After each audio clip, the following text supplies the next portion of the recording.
आज की इस वीडियो में हम देखेंगे जो हमारा टॉपिक है थिन सिलेंडर्स या फिर thin cylindrical shells. Thin cylindrical shells क्या होते हैं? जो ऐसे स्ट्रक्चर्स या फिर कंटेनर्स या फिर सिलेंडर्स जिनमें कि प्रेशर से फ्लूइड, गैसेस और दूसरे मटेरियल्स भरे जाते हैं। मेनली इंडस्ट्रीज़ में इस टाइप के स्ट्रक्चर होते हैं थिन सिलेंडर्स। सिलेंडर्स दो टाइप के होते हैं, एक तो थिन सिलेंडर और एक थिक सिलेंडर।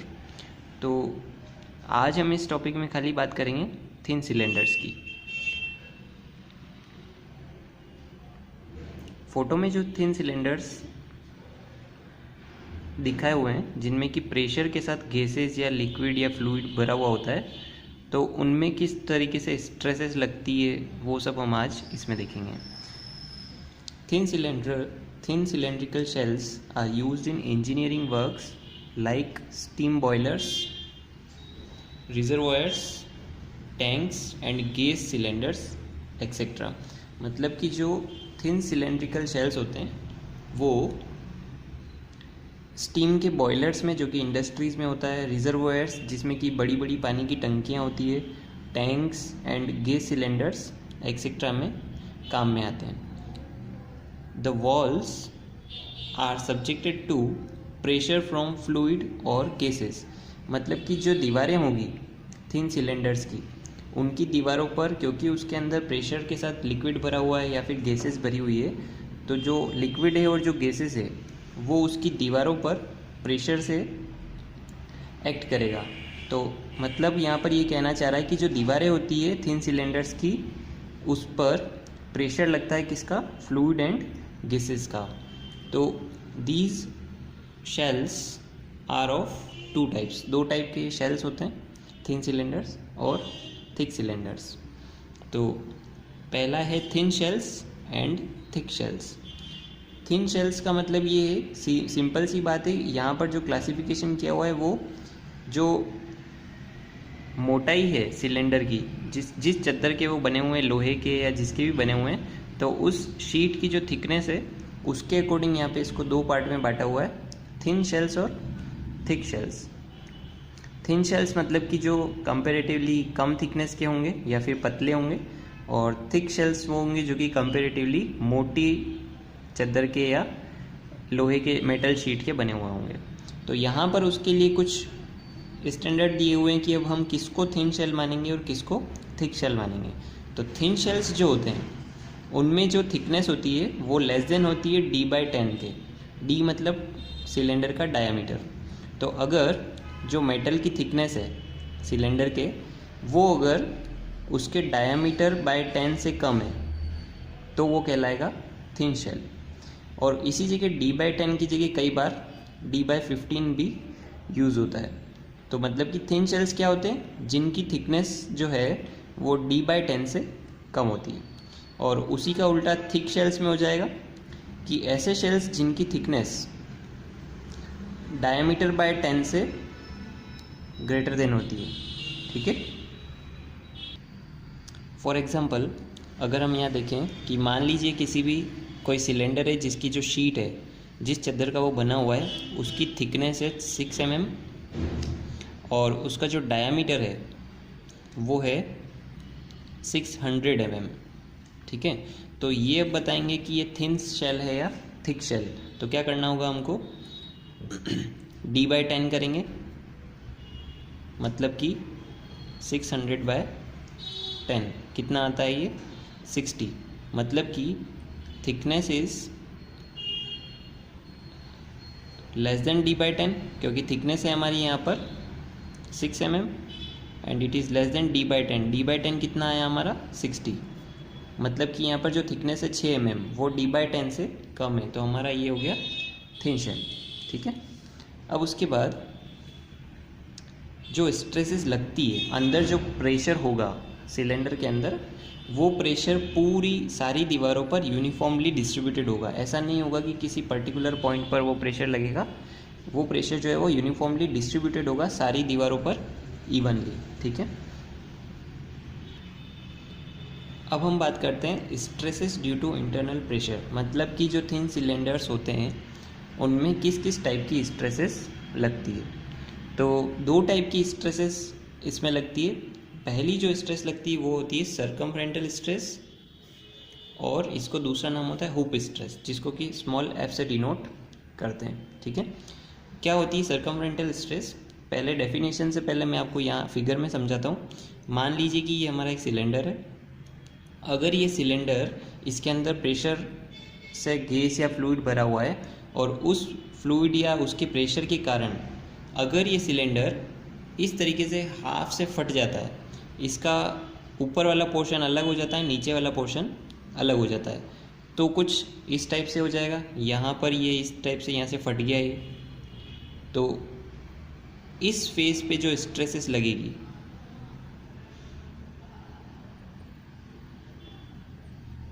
दोनों तरफ, वो कहलाएगी सर्कमफ्रेंटल स्ट्रेसेस। या फिर दूसरे शब्दों में हम यहाँ पर देखें तो अंदर फ्लूइड के प्रेशर के कारण फ्लूइड क्या होता है, इसके दीवारों पर सभी तरफ से इस तरफ से लगेगा, तो प्रेशर एक्सिस होने पर जो सिलेंडर है वो इस अगर हॉरिजॉन्टल एक्सिस से फट जाता है, तो जो स्ट्रेसेस एक्ट करती है वो कहलाती है circumferential stress. Due to the bursting force और प्रेशर, मतलब कि प्रेशर के कारण in cylinder, the cylinder have tendency to get splitted into two parts. मतलब कि प्रेशर के कारण सिलेंडर जो होता है वो दो पार्ट्स में स्प्लिट हो जाता है अलोंग अ हॉरिजॉन्टल डाया, मतलब कि हॉरिजॉन्टल डाया ये वाला।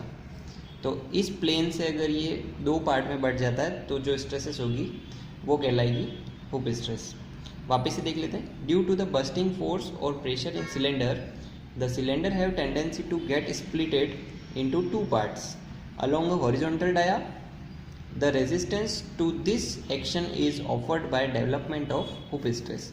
तो जब सिलेंडर फटेगा तो उस वजह से यहाँ पर जो है वो स्ट्रेसेस डेवलप होगी। इन स्ट्रेसेस को हम बोलेंगे हुप स्ट्रेस। और हुप स्ट्रेस का जो फॉर्मूला होता है वो होता है F is to P D by 2T। Small p is pressure, d is diameter of cylinder, t is thickness of metal sheet. और अगर हमको क्वेश्चन में जो जॉइंट है, जैसे जॉइंट जो होता है वो सिलेंडर में किसी एक जगह पर हॉरिजॉन्टल जॉइंट होता है, मान लो यहाँ पर रिविट्स लगे हुए हैं और उस तरीके से वो जॉइंटेड है। तो अगर हमें जॉइंट की एफिशिएंसी दी हुई है, ठीक है, तो एफिशिएंसी दी हुई है तो हम ये वाला फॉर्मूला यूज़ करेंगे Fj equal to P D by 2T।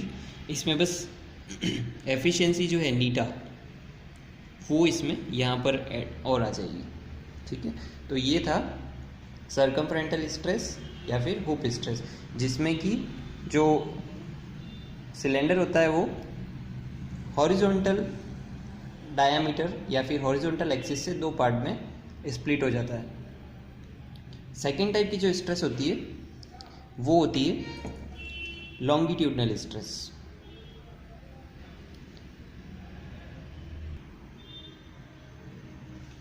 Longitudinal stress को F0 से डिनोट करेंगे। अब पहले लैंग्वेज पढ़ने से पहले हम लॉन्गिट्यूडनल स्ट्रेस को देखते हैं कि क्या होता है। सर्कमफ्रेंटल स्ट्रेस में तो जो सिलेंडर था वो इस तरीके से फट रहा था, दो पार्ट में स्प्लिट हो रहा था। अब अगर मान लीजिए कि हमारा जो सिलेंडर है वो दोनों सिरों से बंद है, दोनों एंड से बंद है, कैप लगा हुआ है उसका, या फिर पूरा चारों सब तरफ से क्लोज है। तो अगर अंदर प्रेशर डेवलप होता है और प्रेशर एक्सीड होने पर अगर हमारा जो सिलेंडर है वो वर्टिकल इस टाइप से दो पार्ट में स्प्लिट अगर हो जाता है तो जो स्ट्रेसेस डेवलप होगी वो कहलाएगी लॉन्गिट्यूडनल स्ट्रेस। इसको कैसे देखेंगे, जैसे कि ये देखिए यहाँ पर जो ये वाला जॉइंट था, यहाँ पर स्ट्रेसेस डेवलप होने से जो है वो ये दोनों दो अलग अलग पार्ट्स में स्प्लिट हो गया, तो कुछ इस टाइप से दिखेगा। तो ये यहाँ से टूट गया है, जॉइंट जो है वो यहाँ से निकल गया है। तो इस के ऊपर जो स्ट्रेसेस लगेगी वो कहलाएगी लॉन्गिट्यूडनल स्ट्रेस जो कि लेंथ की डायरेक्शन में लग रही है। ठीक है, क्या है इसमें लिखा हुआ, when cylinder is closed at the ends, मतलब कि ये लॉन्गिट्यूडनल स्ट्रेस तब भी एक्ट करेगी जब सिलेंडर जो होगा वो दोनों एंड से क्लोज होगा, नहीं तो जो लॉन्गिट्यूडनल स्ट्रेस हो जाएगी वो ज़ीरो हो जाएगी। When cylinder is closed at ends the internal pressure will give rise to bursting force, तो जैसे जैसे प्रेशर बढ़ेगा तो अंदर से जो बर्स्टिंग फोर्स होगा वो बढ़ेगा, and due to this bursting force the cylinder will have tendency to get splitted into two parts, two transverse planes मतलब ये वाला plane, and this action is offered by the development of longitudinal stresses, और इस वजह से जो है वो जो stresses develop होगी वो कहलाएगी longitudinal stresses।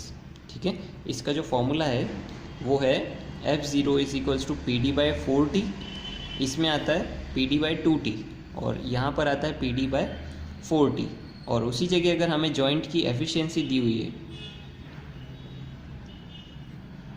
तो एफिशिएंसी के केस में F0J इक्वल टू PD/4T नीटा और यहाँ पर आ जाएगा। ठीक है, तो मेनली हमको चार फॉर्मूले काम में लेने हैं बेसिकली, एक वाला ये वाला और ये चार फॉर्मूले हमारे यूज़ में आएंगे। अब हम देखते हैं कि इसके न्यूमेरिकल्स किस टाइप से होते हैं। तो फर्स्ट न्यूमेरिकल हमें दिया हुआ है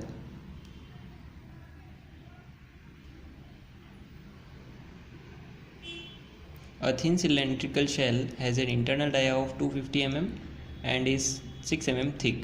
It is subjected to internal pressure of 3 meganewton per meter square. Estimate the circumferential and longitudinal stress if the ends of cylinder are closed and if the ends of cylinder are closed by piston sliding in the cylinder. दो cases दिए हुए हैं इसमें। Estimate the circumferential and longitudinal stress. तो यहाँ पर हम सबसे पहले गिवन लिख देंगे। जो डायमीटर दे रखा है वो दे रखा है 250 mm, thickness is 6 mm and pressure जो दे रखा है इंटरनल प्रेशर 3 मेगान्यूटन पर मीटर स्क्वायर गिवन है। सबसे पहले हमको कैलकुलेट करना है circumferential and longitudinal stress if ends are closed, मतलब कि अगर सिलेंडर के दोनों एंड्स क्लोज्ड है तो सर्कमफ्रेंटल एंड लॉन्गिट्यूडनल स्ट्रेसेस क्या होगी। तो सबसे पहला फॉर्मूला हम लगाएंगे, फर्स्ट केस करेंगे सबसे पहले, केस फर्स्ट सबसे पहले अपन निकालेंगे सर्कमफ्रेंटल स्ट्रेस। ठीक है, सर्कमफ्रेंटल स्ट्रेस का क्या फॉर्मूला होता है,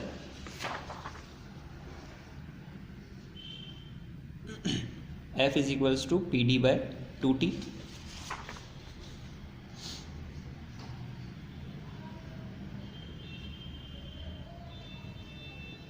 सारी वैल्यूज हमको यहाँ पर गिवन है। P प्रेशर कितना है 3 मेगान्यूटन पर मीटर स्क्वायर, यहाँ पर इसकी यूनिट को हमें कन्वर्ट करना होगा 3 मेगान्यूटन पर मीटर स्क्वायर। कैसे कन्वर्ट करेंगे, इधर अगर करते हैं 3 मेगान्यूटन पर मीटर स्क्वायर है, 1 मेगान्यूटन इक्वल टू होता है 10⁶ न्यूटन। ठीक है, तो 3 इंटू मेगान्यूटन की जगह आ जाएगा 10⁶, और उस वजह से ये कन्वर्ट हो गया न्यूटन में, and divided by metre square, मतलब कि मीटर को हमें करना है mm में कन्वर्ट। तो मीटर को mm में कन्वर्ट करने के लिए हम करते हैं 10⁻³ से मल्टीप्लाई, और क्योंकि यहाँ स्क्वायर है तो इसका स्क्वायर हो जाएगा, ये हो गया mm स्क्वायर। तो इस पूरे को सॉल्व करेंगे तो 3 2 6, 10⁻6 से 10⁻6 कैंसिल हो जाएगा, तो ये आ जाएगा हमारे पास 3 न्यूटन पर mm स्क्वायर। तो यहाँ पर वैल्यूज पुट करेंगे, P इज़ 3, डायमीटर हमको गिवन है 250 mm एंड 2T, ये वैल्यू आ जाएगी हमारे पास 62.5 न्यूटन पर mm स्क्वायर। ओके, और सेकंड हमको फाइंड आउट करना है लॉन्गिट्यूडनल स्ट्रेस।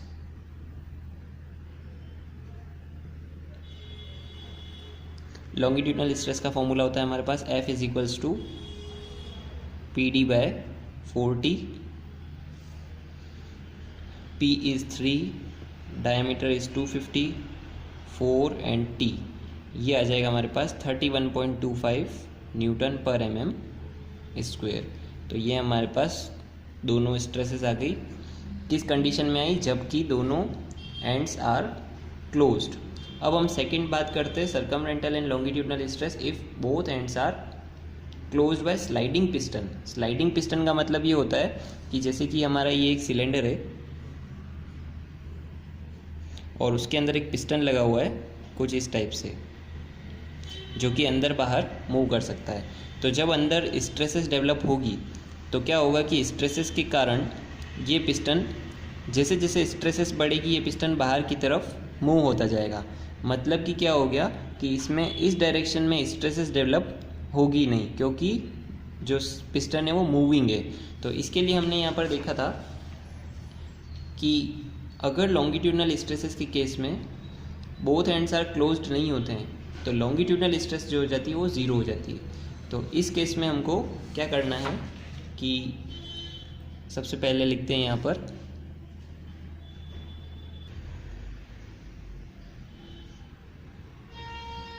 केस सेकंड, और इसमें हो जाएगा जो सर्कमफ्रेंटल स्ट्रेस होगी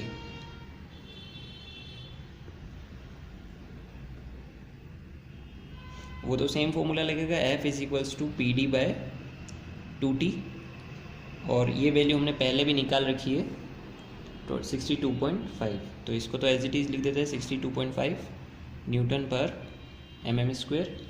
और जब अपन को लॉन्गिट्यूडनल स्ट्रेस निकालनी होगी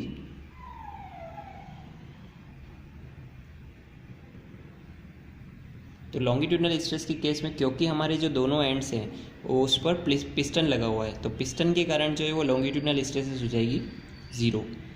ठीक है, तो ये हमारे इस केस के दोनों आंसर्स। इसके बाद हम नेक्स्ट क्वेश्चन देखते हैं एक और। नेक्स्ट जो क्वेश्चन हमको दिया हुआ है, a steam boiler 3 metre in diameter is made of 25 mm thick mild steel plates. The efficiency of longitudinal riveted joint is 88% and of circumferential riveted joint is 70%. Determine the permissible steam pressure if the maximum tensile stress in the plate section through the rivet is not to exceeds 120 Newton per mm square. Also calculate A दिया हुआ है circumferential stress in the solid plate section and second दिया हुआ है longitudinal stress in the plate section through the rivets. इस question का मतलब ये है, सबसे पहले हम बात करें, हमको जो डायमीटर दिया हुआ है वो 3 मीटर दिया हुआ है and thickness of the plate is 25 mm।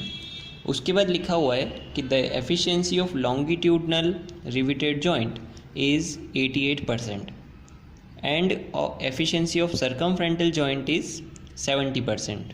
ठीक है, डिटरमाइन करना है हमको, determine the permissible steam pressure, मतलब कि हमें P फाइंड आउट करना है कितना होगा।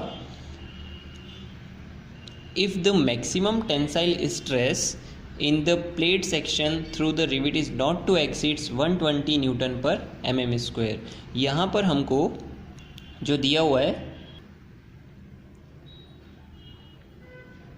F दिया हुआ है 120 न्यूटन पर mm स्क्वायर, और ये F नहीं हो के F 0 होगा। अब ये क्यों होगा, F कैसे पता चला कि F इज़ 120 एंड F0 क्यों लिया हमने वो भी देखेंगे हम। ये F0 नहीं होगा, ओनली F लेंगे और इसके साथ FJ आएगा। अब FJ क्यों माना है इसे, क्योंकि क्वेश्चन में हमको लैंग्वेज दी हुई है। सबसे पहले हम यहाँ पर अगर एक हमारा सिलेंडर बना दें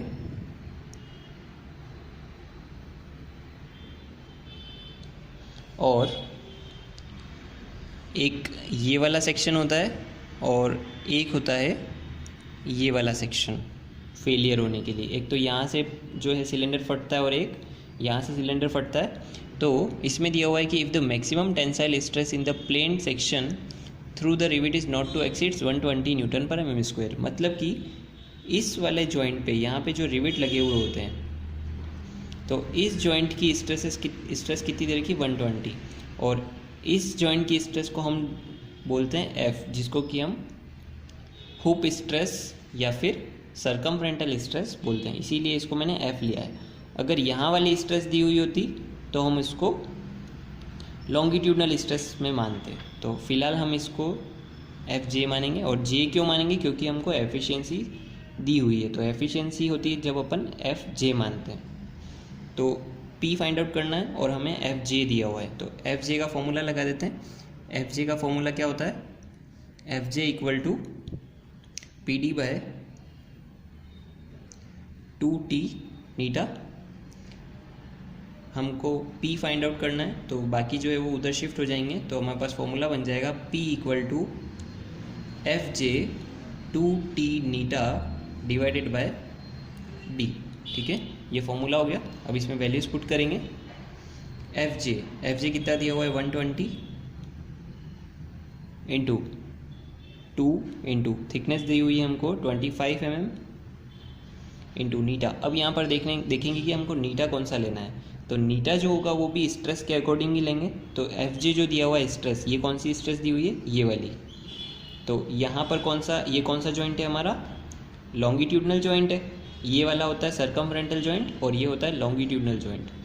तो लॉन्गिट्यूडनल जॉइंट हमको दिया हुआ है, उसकी नीटा 88% है। तो यहाँ पर उसको 88% लेंगे। और हमेशा जो एफिशिएंसी होती है उसको 100 से डिवाइड करने के बाद यूज़ में लेते हैं, इसलिए 0.88 लेंगे divided by D. Diameter is 3 metre.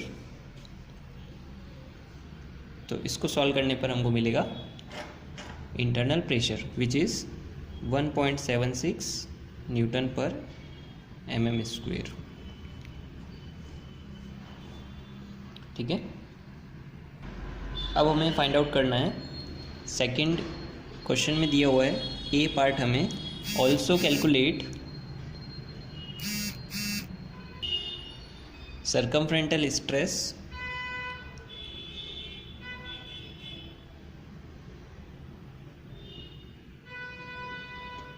In the solid plate section. यहाँ पर हमको सर्कमफ्रंटल स्ट्रेस पूछिए। सर्कमफ्रंटल स्ट्रेस का फॉर्मूला क्या होता है? F equal to P D by 2t। अब यहाँ पर F0 हमको फाइंड आउट नहीं करना है क्योंकि Fj हमको फाइंड आउट नहीं करना है क्योंकि Fj तो हमको गिवन है। तो ओनली F फाइंड आउट करना है। तो P हमने ऑलरेडी कैलकुलेट किया हुआ है 1.76। D is 3 metre, D is 3 metre. 3000 लेना पड़ेगा यहाँ पर। 2t thickness is 25 mm। यहाँ पर ऊपर इसमें भी 3000 डायमीटर लेना पड़ेगा। तो इसका आंसर आएगा हमारे पास 105.6 न्यूटन पर mm स्क्वायर। ओके, इसी के नेक्स्ट पार्ट में हमको दिया हुआ है बी पार्ट में कैलकुलेट करनी है हमको longitudinal stress in the plate section। Longitudinal stress find out करनी। लॉन्गिट्यूडनल स्ट्रेस का फॉर्मूला होता है F0 equal to P D by 4t। P is 1.76, diameter is 3000 mm, 4 and thickness is 25। इसका answer आएगा हमारे पास 52.8 न्यूटन पर mm स्क्वायर। और इसी के बाद इसमें हमको, क्योंकि इस लॉन्गिट्यूडनल जॉइंट की भी हमको नीटा दिया हुआ है, तो इसका F0J भी हम फाइंड आउट कर देते हैं, जो हो जाएगा पी डी बाय 4t नीटा। P is 1.76, diameter is 3000, 4t and नीटा कौन सा यूज़ करना पड़ेगा हमको यहाँ पर? तो क्योंकि हम लॉन्गिट्यूडनल स्ट्रेस की बात कर रहे हैं, मतलब इस वाले सेक्शन की बात कर रहे हैं, तो यहाँ पर सर्कमफ्रंटल जॉइंट है, ये सर्कमफ्रंटल जॉइंट है 70। ये ध्यान रखना कि स्ट्रेसेस और जॉइंट्स के नाम जो होते हैं वो उल्टे होते हैं। तो यहाँ पर हम कैलकुलेट कर रहे हैं लॉन्गिट्यूडनल स्ट्रेस, लेकिन जो एफिशिएंसी काम आएगी वो सर्कमफ्रंटल वाली काम आएगी। उसी तरीके से सर्कमफ्रंटल अगर हमको फाइंड आउट करना है तो उसमें हम लॉन्गिट्यूडनल वाली नीटा काम में लेंगे। ओके, तो यहाँ पर जो नीटा लेंगे, क्योंकि हम लॉन्गिट्यूडनल फाइंड आउट कर रहे हैं, तो हमको सर्कमफ्रंटल वाली नीटा काम में लेनी पड़ेगी। तो 70 आ जाएगा यहाँ पर। इसका आंसर आएगा 75। 70 भी जो है वो 100 का डिवाइड करके लेंगे तो ये आएगा 0.70। इट इज़ 75 न्यूटन पर mm²। तो ये हमारे पास 2 आंसर्स और हो जाएंगे।